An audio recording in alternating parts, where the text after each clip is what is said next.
அனைவருக்கும் வணக்கம். லைஃப்பில் நாம் சக்ஸஸ்ஃபுல்லாக ஆக நாம் ஃபஸ்ட்டு தெரிஞ்சிக்க வேண்டிய விஷயம், உள்ளுக்குள்ளே நாம் என்னவாக இருக்கோம், நம்மளுடைய இன்னர் இமேஜ், நம்மளுடைய செல்ஃப் டாக்கு, நம்மளுடைய தாட்ஸு, உள்ளுக்குள்ளே பேசுகிற விஷயம், இதெல்லாம் என்ன, அதை பற்றின ஒரு தெளிவு நம்மக்கிட்ட இருக்கணும்.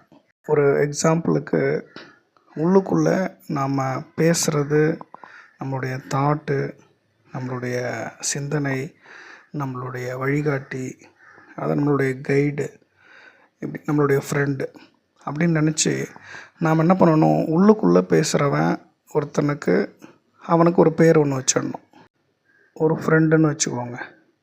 அவனுக்கு உள்ளுக்குள்ளே நம்ம ஒரு வார்த்தையால் வெளியில் பேசுகிறத ஒரு பக்கம் விட்டுடுங்க, உள்ளுக்குள்ளே நாம் நினைக்கிறது, எண்ணம், சிந்தனை, இது மாதிரி உள்ளுக்குள்ளே பேசுகிற ஒரு ஆளுக்கு பேர் வச்சுட்டு அதை நாம் கவனிக்கணும்.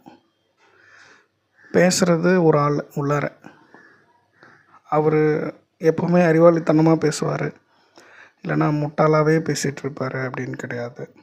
சில நேரம் அறிவாளியாகவும் சில நேரம் முட்டாள் போலவும் பேசுகிற ஒரு ஆள் உங்களுக்குள்ளே. உங்களுக்கு வேணும் அப்படின்னா நீங்கள் என்ன பண்ணலான்னா, அதனுடைய அந்த டாக்கினுடைய அந்த ஐடியாவை நீங்கள் எடுத்துக்கலாம். அப்படி வேணான்னா விட்டுடலாம். அது நல்லது, ஓகே எடுத்துக்கலாம், இது வேணாம் அப்படின்னா விட்டுடலாம். உள்ளே பேசுகிற ஆளோட செய்தி, அப்போ உள்ளே பேசுகிற அந்த எண்ணம், சிந்தனை, இதெல்லாம் நாம் அப்பப்போ கவனிக்கணும். இப்போது அடுத்த டாபிக் என்னென்னா, வெளித்தோற்றம். ஃபிசிக்கலாக ஒரு அப்பியரன்ஸ் நமக்கு இருக்குது. நம்ம ஒரு கண்ணாடியில் பார்க்குறோம், நம்மளையும் நிறைய பேர் பார்க்குறாங்க.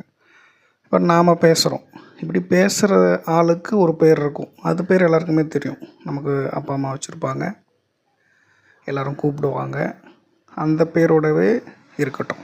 அந்த பேரோடு இருக்கிற அந்த நபர், அவருடைய செயல்பாடு, அவருடைய ஆக்டிவிட்டீஸையும் கவனிக்கணும். நீங்கள்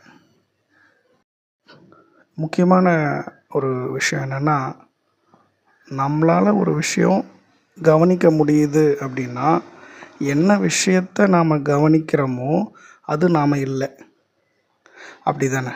அப்போது உள்ளே பேசுகிறான்ல, உள்ளே பேசுகிறவனை என்னால் கவனிக்க முடியுது அப்படின்னா, பேசுகிறது நான் இல்லை. உள்ளார வெளியில் ஆக்டிவிட்டி பண்ணுறவனை, ஒரு செயல் பண்ணிகிட்டு இருக்கிறவனை, ஒரு சாப்பிட்றது, குளிக்கிறது, நடக்கிறது, அப்போ யாரோ போல் ஒரு 360 டிகிரி கேமரா போல் தள்ளி நின்று நம்மளை கவனிக்கிற போல் நாம் நம்ம பேர் கொண்டவனை நம்மளை கவனிக்க முடியும். அப்போது உள்ளே பேசுகிறவனை கவனிக்கும்போது அது நான் இல்லை, நம்மளால் கவனிக்க முடியுது.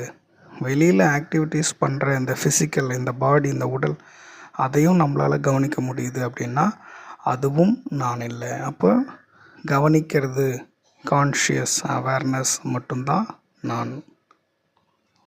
நான் யார் அப்படின்னு நமக்கு தெரியாமல் போகிறதுனால தான் லைஃப்பில் நாம் அடுத்தடுத்த லெவல் வாழ்க்கையில் முன்னேற்றம், வெற்றி அப்படின்றது ஒரு சக்ஸஸ்ஃபுல் இல்லாமல் போயிடுது. அப்போ நம்ம யார் அப்படின்றது நாம் தெரிஞ்சுக்கணும். அப்போ உள்ளுக்குள்ளே பேசுகிற ஆள் நேம் ஏ அப்படின்னு வச்சுக்கோங்க. நேம் எது வேணாலும் வச்சுக்கோங்க.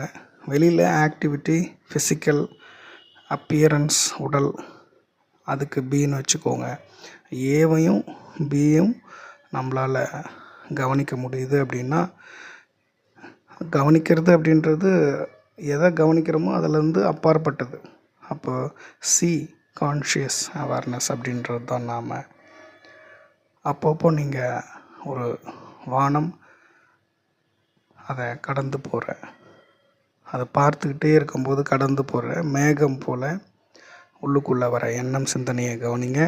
வெளியில் செயலையும் கவனிங்க. என்ன சேஞ்சஸ் வருது அப்படின்றத ஃபீல் பண்ணி பாருங்கள். நன்றி.